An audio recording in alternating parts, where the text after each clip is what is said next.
এই যে দিক দিয়ে সকালবেলা নাস্তা রেডি করে নিলাম, সবাই খাবো। শুক্রবার আজকে উঠতে একটু দেরি হয়ে গেছে, ফজরে উঠে আবার শুয়ে পড়ছি। তো এই যে আমরা নাস্তার পরে আমাদের পাশে সবাই মাশাল্লাহ বলবেন বাবাটার জন্য, কারণ এক ভাবির ছেলে হয়েছে।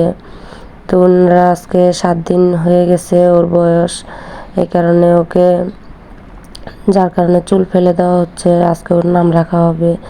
ওর নানার বাড়ির থেকে সবাই আসছে, আমাদের বিল্ডিংয়ে সবাইকে দাওয়াত দেওয়া হয়েছে।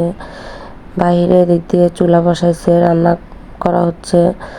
তো আসসালামু আলাইকুম, আমি কুলসুম বলছি চট্টগ্রাম থেকে।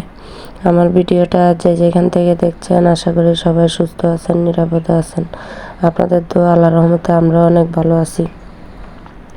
এই যে এদিক দিয়ে এই আপুটা রান্না করে নিচ্ছে, আলু ভাজি করে নিচ্ছে, বেরেস্তা করে নিচ্ছে। এদিক দিয়ে উনি একে একে সব দিয়ে দিচ্ছে।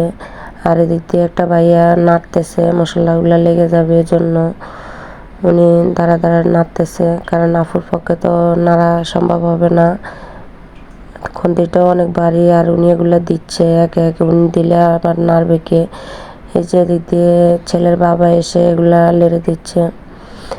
এদিক দিয়ে আমাদের টেবিলে সবগুলা একে একে সাজাচ্ছে। কিউট একটা বাবু, মাশাল্লাহ বলবেন সবাই। আমাদের বাসায় চলে আসছে ওদের মেহমান, কারণ ওদের বাসায় তো অনেক ঝামেলা, সব মেহমান, এই কারণে।